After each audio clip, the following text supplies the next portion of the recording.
7. And that's really what gave rise to this. We would respond to that complaint, and what we did really is basically in our discretion and say, okay, we're reasonable if this person's on this hour doing this. And in these cases, the answer to that question is yes. Okay, ordinance. We would be much more comfortable if the ordinance spelled out the rather than the officer having to use some sort of make a decision, use discretion on ordinance. We much more comfortable with the ordinance spelled out the rules are continue to make those kind of discretionary. John, my employer can regulate my hours when I start and finish. Mother Nature doesn't dictate when she's going to dump the snow on us. I think we put the limit at, like West Twitches has its volume. Go out there and clear your snow whenever you feel you have to. I don't know if we should look at hours. People start their jobs at different times of the day around the clock. I don't know that this village should be telling people they can't do it because I don't think it's right. I just don't think it's right. And the trouble limiting the cell phone hours. Sometimes a metal shovel makes a lot of noise out there. If you clean your driveway, sidewalk, I'm sure you want to do it before you have 2 inches also. You can navigate 2 inches with the snow in your driveway with your car. It's not a problem. I'm not comfortable throwing restrictions on the hours on this thing. With the amount of people that are in this village now that live in the subdivision and start, they're always working. Who knows when? So I would move the tables to come up with a better verbiage on how we want this to read. I second that. That's just discussion. We bring this to you because it's people complaining about it. I agree with Brian, it's usually town expense. The village isn't obligated to regulate the hours of snow at all. So you could amend this, if you decide to on the table, to just exclude snow blowers from penalties. I would never run with it. So the idea would be to put a period after the word snow blowers. Right. And delete that whole last. So I think you need to eliminate stuff.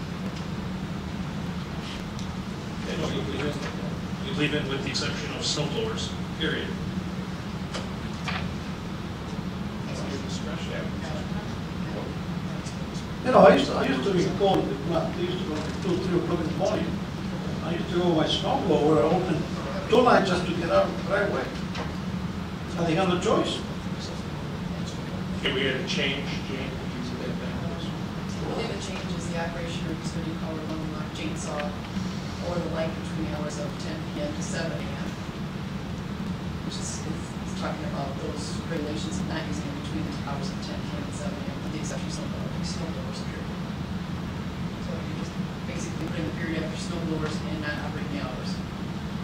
But the ordinance still stands when it comes to lawn mowing, chainsaws, and it should not be operated between the hours of 10 p.m. and 7 a.m., which is 5 p.m. Another item, I know, just what James said, just for consideration. Unless there's an emergency, should you insert that someplace? I mean, you can have a heavy windstorm completely undetermined, but it causes a significant amount of damage. You can put a tree in your house at 1 o'clock in the morning. When you get out there, do something to get that tree, big branches off the ledge, whatever. So it could be inserted someplace in here, unless Emergency. As emergencies declared by the village president or the administrator. We do have a big windstorm like that where people are very comfortable. But a generator would power it. Yeah, and there's a perfect point. I had a generator in my house. We lost power for 22 hours one time. And that generator was working for 22 hours. Now that's an annoyance, I have to tell you. But at least I had power. And I was supplying some pump power to one of my neighbors. Before we tie our hands on something like this, I'd like to table that. but yeah, let's look this over, give this some thought. Anybody have a motion? I'll make a motion to table. I already have a motion on that. The motion's on the floor. We have a motion to Yeah, table. Take a discussion. Thank you, Chief. Thank you. Hearing none, motion to table. Those in favor? Aye. Opposed? So carried. That brings us to item P, that's consider resolution 07-98, authorizing participation in Wisconsin class for investment purposes. Yes, it's true.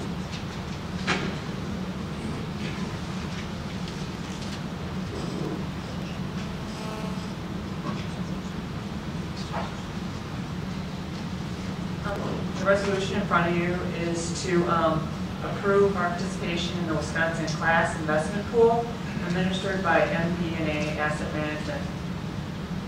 Currently, MB&A administers plans like this in 12 different states with over 4,800 government units as participants, with over $12 billion in assets.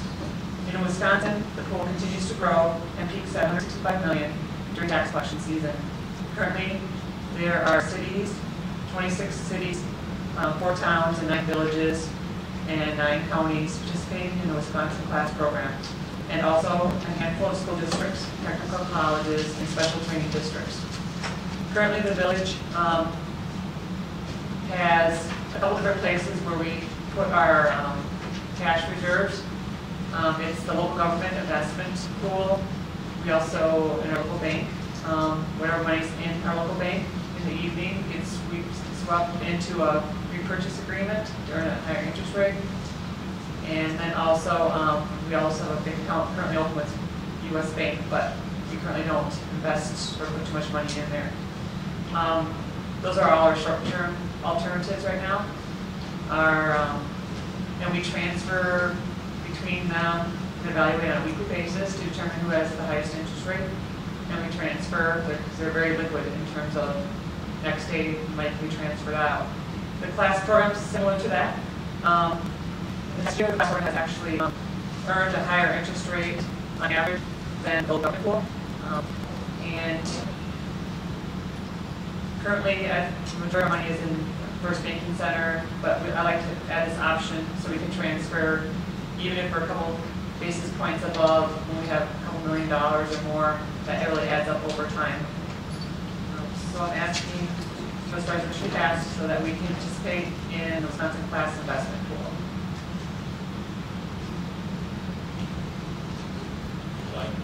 Motion to approve 07-98. Couple questions. Motion by Clyde, second by Steve. Clyde? And these, at the end of close of business day every day, none of our money is in zero interest accounts. Everything's earning interest at the end of every business day. Yes, it's what's in our, if it's in Banking Center, it's wiped into our first and night. The other question is, what are our procedures for moving money? Can it be done by one person? Are 2 signatures required? Just for security measures? Initial transfer between the 3 accounts that I spoke about are authorized up front. All the transfers on either through our internet banking by my assistant finance director, but it's restricted on where the money can move to. She cannot transfer it to her own personal account or overseas. Basically, she only can transfer to LGIP or